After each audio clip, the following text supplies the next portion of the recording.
বন্ধুরা, আমি রাজশ্রী চলে এসেছি আবার একটা নতুন ভিডিও নিয়ে। আজকে কি বানাবো জানো? বানাবো পনির পরোটা, যেটা আমার হাজবেন্ডের খুবই পছন্দের, সাথে মেয়েও অনেক পছন্দ করে।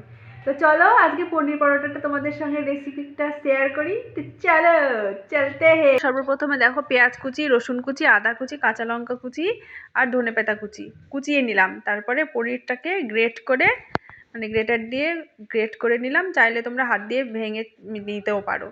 তারপরে ওই যে মশলাগুলো বানিয়েছিলাম সেগুলো পনিরের মধ্যে দিয়ে দিলাম। তারপরে দিলাম একটু ম্যাগি মশলা, একটু জিরে গুঁড়ো, একটু গরম মশলা গুঁড়ো, ব্যাস একটু মানে চাট মশলা যেটা বলে, আর একটু লবণ দিলাম। দিয়ে সবগুলো mix mix mix mix mix mix করে রেখে দিলাম।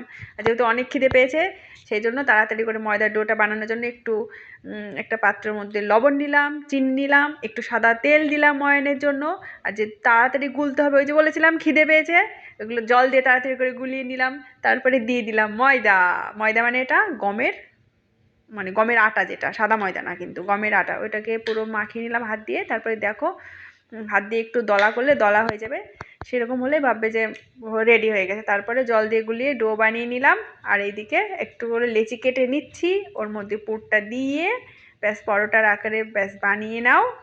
আর তাওয়াতে দিয়ে ভেজে নিতে হবে। আর তোমরা চাইলে ঘি দিয়েও ভাজতে পারো, সাদা তেল দিয়েও ভাজতে পারো। তো এইভাবে আমি এক এক করে পুরো পরোটাগুলো বানিয়ে নিচ্ছি। আর আমার ভিডিও যদি ভালো লেগে তাহলে একটা কী করতে হবে, লাইক করতে হবে, তা করে দিও।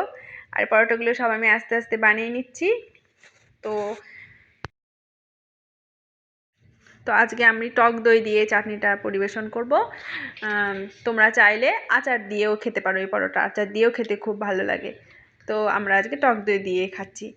তো তো ভিডিওটার যদি ভালো লেগে থাকে তাহলে একটা সাবস্ক্রাইব করে দিও আর পাশে থেকো আমার।